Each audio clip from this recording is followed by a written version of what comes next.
We've had a brief video series on the tides of change, 5 disruptive forces shaping the world right now.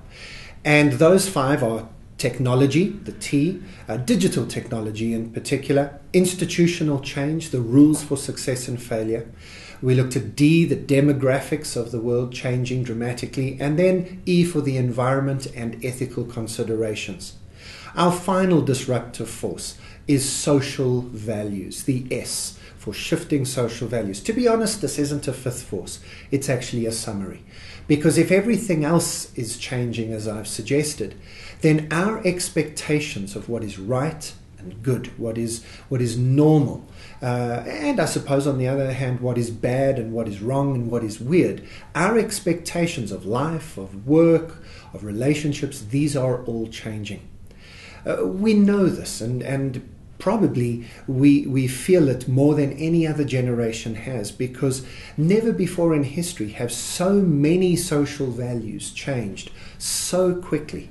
Us in South Africa, where we're recording this video right now, we experienced the ending of apartheid and the birth of a rainbow nation. We've become an international success story, and yet we still feel the pain of that transition. So we know about this from a cultural and a social perspective.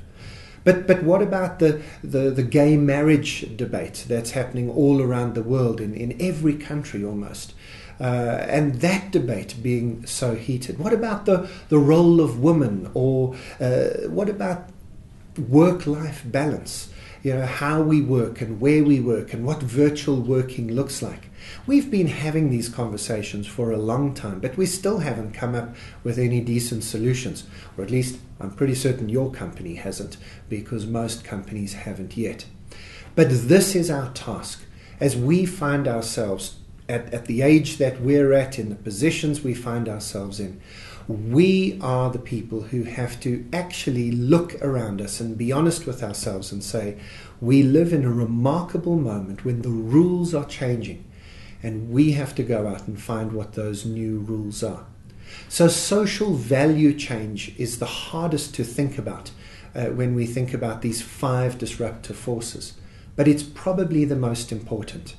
Because if you're able to understand the values that are changing, you can connect to those values and find real competitive advantage with both staff and customers as you position yourself in a new world of work. So there we have them, 5 forces shaping the world around us. You need to ask a very simple question. How are these changes going to disrupt the world I know? How are they going to significantly change the world around me? And how then should I respond? Dealing with the threats and taking advantage of the opportunities that a changing world provides. The 5 forces of change shaping our world right now, the tides of change.